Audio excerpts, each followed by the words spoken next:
EVM EVM हटाओ।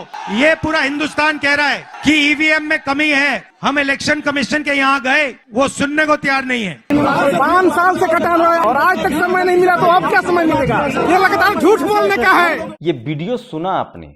राहुल गांधी सरेआम कह रहे हैं कि ईवीएम में बड़ा गड़बड़ है और कोई बड़ा खेल है जिसको छुपाया जा रहा है। यहां तक कि राहुल गांधी ने सरेआम आरोप लगाया कि हम लोग कई बार चुनाव आयोग से मिले, लेकिन चुनाव आयोग इस पर बात सुनने के लिए तैयार नहीं है। आपको बता दें कि चुनाव आयोग में नियुक्ति को लेकर पहले ही मामला सुप्रीम कोर्ट में है और इलेक्टोरल बॉन्ड के बाद हो सकता है कि सरकार को बड़ा झटका लग सकता है। दरअसल चुनाव आयोग की नियुक्ति में 3 लोग होते थे, जिसमें प्रधानमंत्री, लीडर ऑफ अपोजिशन मतलब विपक्ष के नेता और चीफ जस्टिस ऑफ इंडिया।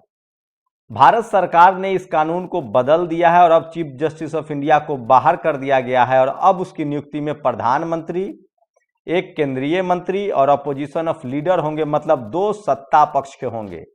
क्या होगा चुनाव आयोग पर इस पर फैसला, लेकिन जनता का फैसला बहुत नागवार गुजर रहा है बीजेपी को। सोचिए, ये सांसद हैं और यूपी में जनता उनको दौड़ा रही है, तो सवाल है कि क्या बीजेपी बेड़ा पार कर पाएगी?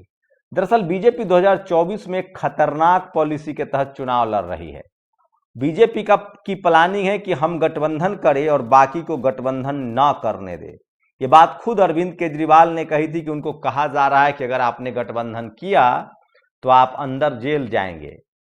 ये सबसे बड़ा सवाल है, इसलिए जितने विपक्ष के जो दल हैं जो अकेले चुनाव लड़ रहे हैं उन सब पर सवाल खड़ा हो रहा है। सोचिए, चाहे वो ओवैसी हो, चाहे ममता बनर्जी हो, चाहे मायावती जी हो, जो भी या तो बीजेपी के खिलाफ चुनाव लड़ रहा है, अगर गठबंधन में नहीं है तो जो बीजेपी के विरोधी वोटर है उनको लगता है कि ये लोग सेट हैं और बीजेपी से डर रहे हैं। ये पब्लिक परसेप्शन बन गया, आप इसको आप बदल नहीं सकते हैं। तो मुझे लगता है कि 2024 में 2 ही तरीका होगा, या तो आप बीजेपी के साथ हैं या बीजेपी के खिलाफ है, लेकिन बीजेपी इससे भी एक अलग राजनीति करे। सोचिए, हरियाणा में जेजेपी को, दुष्यंत चौटाला के पार्टी को बाहर कर दिया गया। यह भी एक बड़ा खेल है। दरअसल बीजेपी को पता है कि जाट समाज उसको वोट करेगा नहीं, तो दुष्यंत चौटाला अगर अलग बीजेपी के साथ लड़ेंगे तो जाट ऐसे ही वोट नहीं देगा, तो गठबंधन से अलग कर कर उनको लड़ाया जाए ताकि कुछ तो जाट समाज का वोट वो काट सकें और ओबीसी को जोड़ने की कोशिश है। तो ये भी खेल चल रहा है। बीजेपी से अगर कोई टूट रहा है और वो इंडिया गठबंधन में नहीं जा रहा है, अकेले चुनाव लड़ रहा है, तो वो भी समझिए कि बीजेपी की बड़ी कॉन्स्पिरेसी का एक बड़ा हिस्सा है। और एक और बड़ी खबर है, सोचिए, बीजेपी के एक नेता के बेटे पर आरोप लगा है कि वो रूस में लोगों को भेज रहे थे ताकि रूस की आर्मी में भर्ती हो सके और झांसा दे रहे थे कि हम आपको मेडिकल के कॉलेज में दाखिला कराएंगे। इसकी सीबीआई जांच कर रही है। नमस्कार, मैं शंभू कुमार सिंह और आप देख रहे हैं नेशनल दस्तक। वो तमाम बड़ी खबरें जो आपके लिए जरूरी है और जो इस देश के लिए जरूरी है वो जानिए। और जिस खबर को सरकार दबाना चाहती है, मैं बार बार कह रहा हूं, मीडिया में वो ताकत है जो दोषी को निर्दोष और निर्दोष को दोषी साबित कर दे। टीवी अखबार जो आपको दिखा रहा है वो दरअसल खबर नहीं, प्रचार है, और जो आपसे छुपाया जा रहा है वो खबर है। और बीजेपी और आरएसएस के 2 कार्यकर्ता आपके घर में, एक टीवी और एक अखबार, तो उनसे सावधान रहिए। सीएए मुसलमानों के खिलाफ भेदभाव करता है, ह्यूमन राइट्स वॉच और एमनेस्टी इंटरनेशनल ने कहा। अमेरिकी सरकार ने सीएए को लेकर चिंता व्यक्त की है। यूएन ने सीएए को मौलिक रूप से भेदभावपूर्ण बताया है। इंटरनेशनल एजेंसी इस तरह की बातें कह रहे हैं। अगर यही कोई गैर बीजेपी सरकारों के खिलाफ कहा जाता तो तमाम मीडिया चैनल्स इसके बारे में कहते कि देखिए दुनिया में जगहंसाई हो रही है। लेकिन अभी मीडिया चैनल कहेंगे कि अरे इन विदेशियों का कौन जिम्मा लेगा, ये सब विदेशी हैं जो देश विरोधी हैं, इसको मोदी विरोधी नहीं कहा जाएगा, देश विरोधी। सवाल तो अरविंद केजरीवाल ने सीए लेकर पूछा। मान लिए कि भारत, पाकिस्तान, बांग्लादेश के हिंदुओं को भारत में जगह मिलेगी, 3 करोड़ के आसपास जो लोग हैं, अच्छी बात है। सवाल है कि जो भारत में हिंदू हैं उनका क्या होगा, जो भारत में भूमिहीन है उनका क्या होगा। यूपी में अभी भूमिहीन लोग प्रदर्शन कर रहे थे, उनको जेल में डाल दिया गया था। तो पहले भारत के अरविंद केजरीवाल ने यही कहा है कि जो लोग विदेश में हैं उनकी चिंता है, देश वाले की चिंता कर लो। और उनकी जाति क्या होगी, कहाँ शादी ब्याह करेंगे वो लोग, उनका गोत्र क्या होगा, वो एससी एसटी ओबीसी किस में दर्जा में आएंगे, ये तमाम बड़े सवाल हैं। मैं फिर कह रहा हूं, दिलीप मंडल का लाइन है कि वो ज़्यादातर शेड्यूल कास्ट के लोग हैं जिनको नहीं आने दिया गया था पाकिस्तान से। अगर ये बात मान भी लेते हैं तो सवाल है कि भारत में उनको कौन सी जगह मिलेगी। और सवाल है कि जो भारत के SC ST OBC हैं उनके तो लाले पड़े हैं। अरविंद केजरीवाल का आरोप है कि ये 3 करोड़ बीजेपी अपना वोटर बढ़ा रहे हैं। ये सबसे बड़ा सवाल है।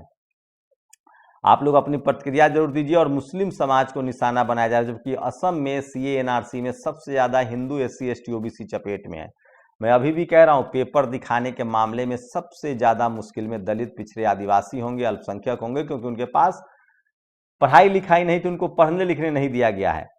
और सोचिए, ओवैसी को लेकर बड़ी खबर आपको बता रहा हूँ। ये IMIM ने 11 लोकसभा सीटों का ऐलान किया है। सोचिए, मैं फिर कह रहा हूँ, एक बड़ा पब्लिक परसेप्शन बन रहा है कि जो लोग इस तरह से चुनाव लड़ रहे हैं, इसका मतलब है कि वो बीजेपी को सीधे सीधे फायदा पहुंचा रहे हैं, जो गठबंधन के खिलाफ है। अगर सोचिए, आप बताइए, इन दलों की हकीकत समझिए।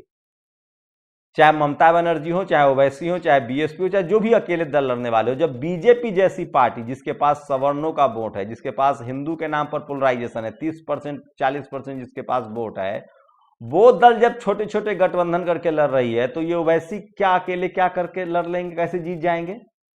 ममता बनर्जी का तो जाना बहुत जरूरी है, क्योंकि उन्होंने जातिवाद का अड्डा बना रखा है।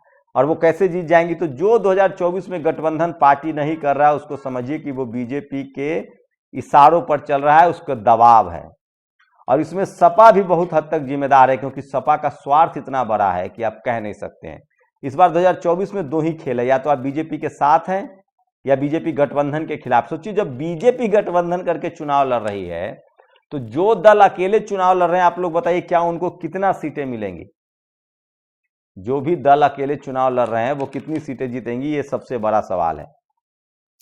भारत में 67 लाख बच्चे रोज भूखे सोते हैं। प्रधानमंत्री का रोज ऑडियो प्रचार देखिए, टीवी पर, अखबार में और रेडियो में, कि हम 80 करोड़ लोगों को राशन दे रहे हैं, 5 किलो गैस दे रहे हैं, आयुष्मान दे रहे हैं। तो ये 67 लाख बच्चे रोज भूखे कैसे? लाख है या करोड़ है? बहुत ही चौंकाने वाली खबर है। अगर ये सच है तो सोचिए किस तरह की खबर है ये, कि इस देश में क्या स्थिति है गरीब लोगों की। और आपको पाकिस्तान, बांग्लादेश और अफगानिस्तान के लोगों की चिंता सता है। 67 लाख बच्चे रोज भारत में भूखे सोते हैं। ये न्यूज़ 24 ने इसको खबर बनाया है। पूरा हिंदुस्तान कह रहा है EVM हटाओ, EVM में कमी है। सोचिए, ये राहुल गांधी का ये सोशल मीडिया पर सबसे ज़्यादा वीडियो वायरल है। और इसलिए मैं कह रहा हूँ, सोशल मीडिया ही सच्चा मीडिया है, सोशल मीडिया ही बहुजन मीडिया है। और ये खबरें आपको और कोई नहीं बताएगा।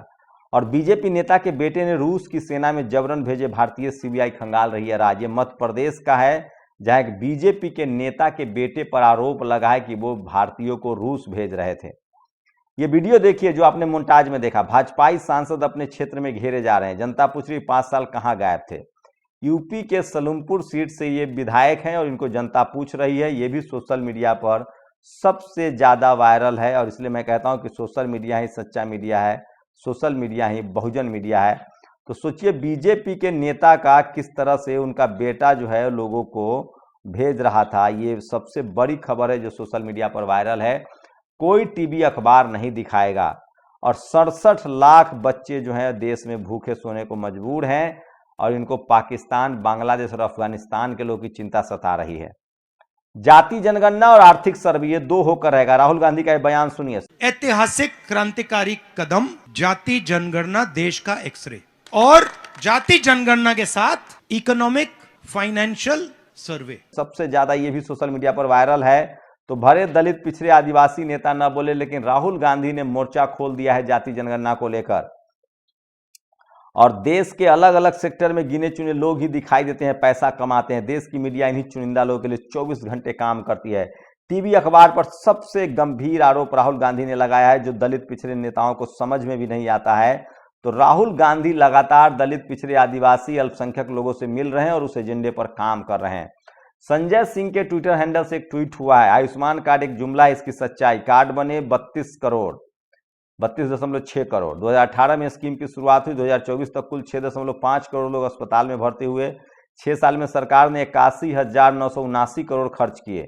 मतलब साफ है, इस योजना में प्रति वर्ष लगभग 1.1 करोड़ लोग अस्पताल में भर्ती हुए। सरकार ने प्रति वर्ष स्कीम पर लगभग 13,600 करोड़ खर्च किया। औसतन एक मरीज पर लगभग 12,500 रुपए। सोचिए, क्या किसी अस्पताल में भर्ती से लेकर इलाज तक 12,500 इलाज में संभव हो जाएगा? अनीता सिंह, जो संजय सिंह की पत्नी, उन्होंने पोस्ट किया है, जिस योजना की सबसे ज्यादा तारीफ की जा रही है। तो ये भी तमाम बड़ी खबरें हैं जो सोशल मीडिया पर वायरल है, और इसलिए मैं कहता हूं कि सोशल मीडिया ही सच्चा मीडिया है, सोशल मीडिया ही बहुजन मीडिया है। तो ये तमाम बड़ी खबरें हैं जो आज मैं आपको बता रहा हूं, जो सोशल मीडिया पर वायरल है, और पूरे हिंदुस्तान को ईवीएम पर शक है। राहुल गांधी पता नहीं कब हिंदुस्तान बोलना बंद करेंगे। और हम चुनाव आयोग के पास गए, वीवीपैट गिन लो, वो मिलने को ही नहीं, सुनने को भी तैयार नहीं है। काश सुप्रीम कोर्ट में याचिका जाए और कोई कह दे कि वीवीपैट की गिनती करना आपके लिए बहुत जरूरी होगा, पूरा खेल बदल जाएगा। एक बार फिर से सुनिए राहुल गांधी का। ईवीएम हटाओ, ये पूरा हिंदुस्तान कह रहा है कि ईवीएम में कमी है। हम इलेक्शन कमीशन के यहाँ गए, वो सुनने को तैयार नहीं है। और यूपी की एक महिला एसडीएम सरकारी अस्पताल पहुंच गई, खूब पीआर हुआ, खबर बनी, एसडीएम की तारीफ हुई। लेकिन एक बार असल मुद्दा कहीं नीचे दब गया। एक पीएससी पर कम से कम 12 कर्मचारी होने चाहिए, डॉक्टर और सब मिलाकर। ऐसा था? 30,000 की आबादी पर एक पीएससी होनी चाहिए, ऐसा है? दोनों का जवाब है नहीं। तो सोचिए, अधिकारी लोग खूब जाकर तारीफ बटोरते हैं, लेकिन जो इंफ्रास्ट्रक्चर चाहिए वो नहीं मिलता है। और यह कांग्रेस विधायक अंबा प्रसाद का आरोप। बीजेपी ने अपनी पार्टी की तरफ से चुनाव लड़ने को कहा, ऑफर ठुकराने पर पड़ रही ईडी की रेड। तो सोचिए, इस तरह से बीजेपी चुनाव लड़ रही है। अगर आप विपक्षियों को डराना, धमकाना, इनकम टैक्स, ईडी का भी डर दिखाया जाता है, गठबंधन भी नहीं करना है, तो बीजेपी कई मोर्चों पर लड़ रही है। आप लोग अपनी प्रतिक्रिया जरूर दीजिए। शुक्रिया। नेशनल दस्तक की आपसे गुजारिश है कि अगर इसको बचाना चाहते हैं तो नेशनल दस्तक को सब्सक्राइब करने के लिए रेड कलर के सब्सक्राइब बटन को दबाएं, फिर बेल आइकन की घंटी दबाएं। नेशनल दस्तक को बचाने के लिए बहुत जरूरी है कि हर खबर को शेयर करें, लाइक करें, कमेंट जरूर करें।